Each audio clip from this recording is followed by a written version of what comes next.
Eric, fais pas le con. S'il te plaît, Eric, descends calmement. Fais pas le con, Eric. Si tu descends maintenant, il n'y aura pas de représailles. Ce message clair adressé à Emmanuel Macron et aux dirigeants européens marque la détermination de notre pays de voir l'Union européenne changer d'orientation. Énième rebondissement en fin d'après-midi, Annie Genevard a libéré la droite, enfin leur burlingue, avec son double déclé. L'histoire est tellement folle que ça ne m'étonnerait pas de l'avoir adapté sur grand écran l'an prochain. Je dissous donc ce soir l'Assemblée nationale. Menant des négociations secrètes, sans concertation avec notre famille politique et ses militants, Éric Ciotti est en rupture totale avec les statuts et la ligne portée par les Républicains. Il est exclu ce jour des Républicains. Il n'y a pas de place pour les traîtres ni pour les putschs à la petite semaine. Les élections législatives de 2024 ont sans aucun doute été les plus spectaculaires de la dernière décennie. Mais comment en est-on arrivé là ?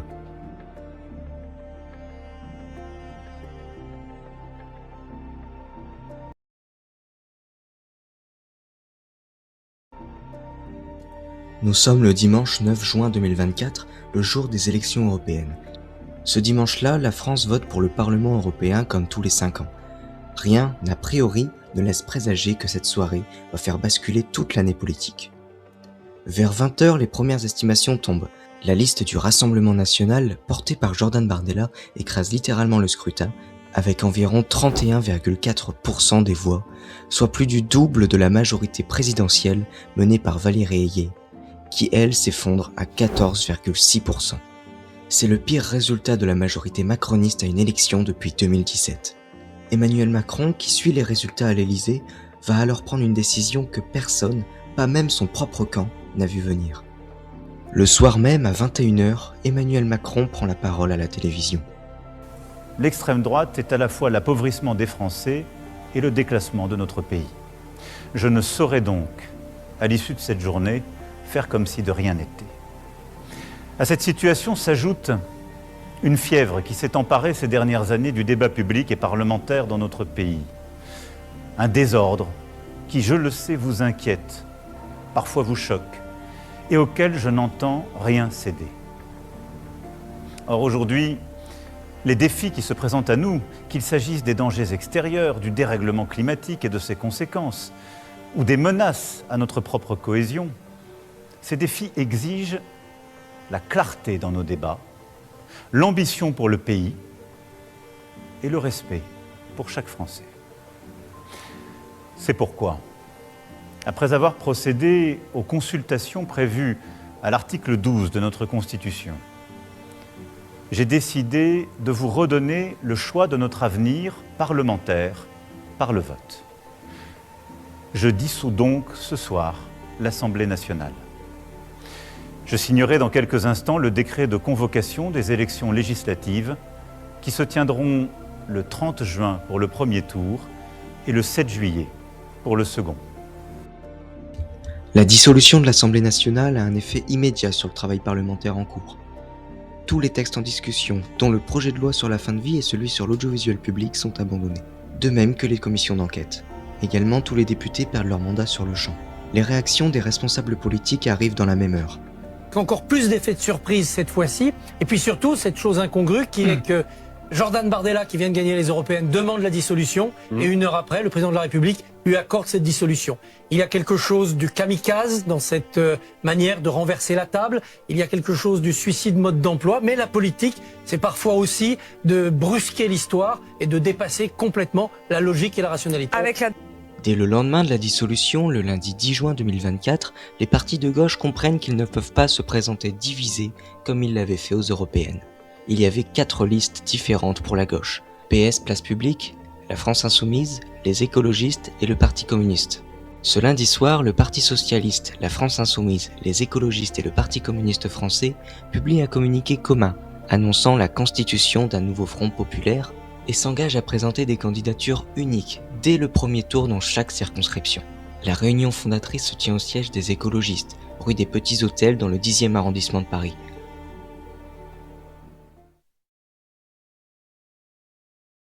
Certains le redoutaient, d'autres l'espéraient. Pour la première fois, une formation de droite héritière du gaullisme va donc faire alliance avec le Rassemblement national. L'annonce dans notre journal de 13h par le président des Républicains, Éric Ciotti, a fait l'effet d'une bombe. Son parti, ce soir, est au bord de l'implosion. Nous sommes le mardi 11 juin 2024. C'est ce jour-là que l'un des rebondissements les plus spectaculaires de toute la séquence se produit. Éric Ciotti, président des Républicains depuis décembre 2022, annonce à la télévision, sans avoir consulté ni son bureau politique, ni ses députés, ni ses sénateurs, sa volonté de conclure une alliance électorale avec le Rassemblement national pour les législatives. Les grandes figures du parti, Laurent Wauquiez, Gérard Larcher, président du Sénat, Xavier Bertrand, Bruno Retailleau ou encore Valérie Pécresse se dressent en bloc contre lui. La même chose s'est produite avec le parti d'Éric Zemmour, Reconquête. Marion Maréchal Le Pen a indiqué vouloir créer une grande alliance à droite, mais Éric Zemmour, lui, a refusé. Éric Zemmour a décidé, malgré notre opposition, de présenter le maximum de candidats contre cette coalition des droites dans toute la France, prenant ainsi le risque de faire perdre cette inédite espérance de battre Emmanuel Macron et l'extrême gauche. Elle ment. Donc elle vous a trahi. Pendant que la droite s'écharpe, le jeudi 13 juin 2024, la gauche trouve finalement un accord pour la création de son union, le nouveau Front populaire. Il y a dans l'histoire des moments de bascule. Nous y sommes. La France est aujourd'hui à la croisée des chemins. Les dimanches 30 juin et 7 juillet prochains, vous avez le pouvoir de tout changer. De votre choix dépend notre destin commun. L'avenir de nos enfants est entre vos mains. Nous pouvons éviter le piège qui nous est tendu. Nous ne voulons plus de la politique de casse sociale et anti-écologique d'Emmanuel Macron, qui porte la responsabilité d'avoir mené l'extrême droite aux portes du pouvoir. mais surtout, nous ne voulons pas d'un danger plus grand encore. Celui du Rassemblement national et de son projet, raciste et trompeur. Qui n'est jamais du côté des plus fragiles. Il fracture et affaiblit la société. Pourtant, pour la première fois sous la Ve République, il est possible que l'extrême droite gouverne la France. Nous ne nous y résoudrons jamais. Un autre chemin est possible, celui du nouveau Front populaire. Nous sommes la France. Nous sommes humanistes, fiers de toutes nos origines, Travailleurs, Employeuses, syndicalistes, paysannes, écolos, retraités, féministes, soignants, ouvrières, associatifs, enseignants. artistes. pacifistes. Vous nous l'avez demandé, Nous l'avons fait. Le nouveau Front populaire est né pour gouverner et tout changer. nous nous sommes unis Au-delà des partis politiques, Autour d'un programme de rupture solide Cohérent et juste, pour défendre le pouvoir d'achat et les salaires. pour des services publics partout. des outre-mer aux campagnes en passant par les quartiers populaires. pour toutes les femmes qui exigent l'égalité et la fin des violences, pour défendre le climat et le vivant. Pour toutes celles et ceux qui subissent le racisme, L'antisémitisme ou l'islamophobie. Pour défendre la République face à l'extrême droite. Nous sommes le camp des victoires sociales, écologiques, populaires et de la paix. du progrès et des lendemains qui se remettent à chanter. Notre histoire est grande, nous devons maintenant écrire le futur de notre pays. La victoire est là, à portée de main. Nous sommes prêts, nous sommes prêtes avec vous à changer le pays. Nous sommes le nouveau Front populaire. Et nous allons gagner. Le dimanche 30 juin 2024, les résultats du premier tour tombent officiellement.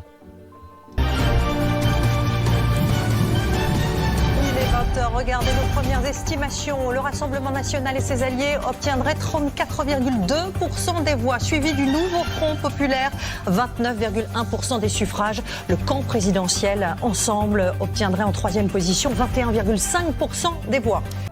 C'est la meilleure performance de toute l'histoire du RN à un premier tour d'élection nationale. Plus de 10,6 millions de voix, plus du double de son score en 2022. 76 candidats sont élus dès le premier tour, mais rien n'est encore joué pour tous les autres candidats.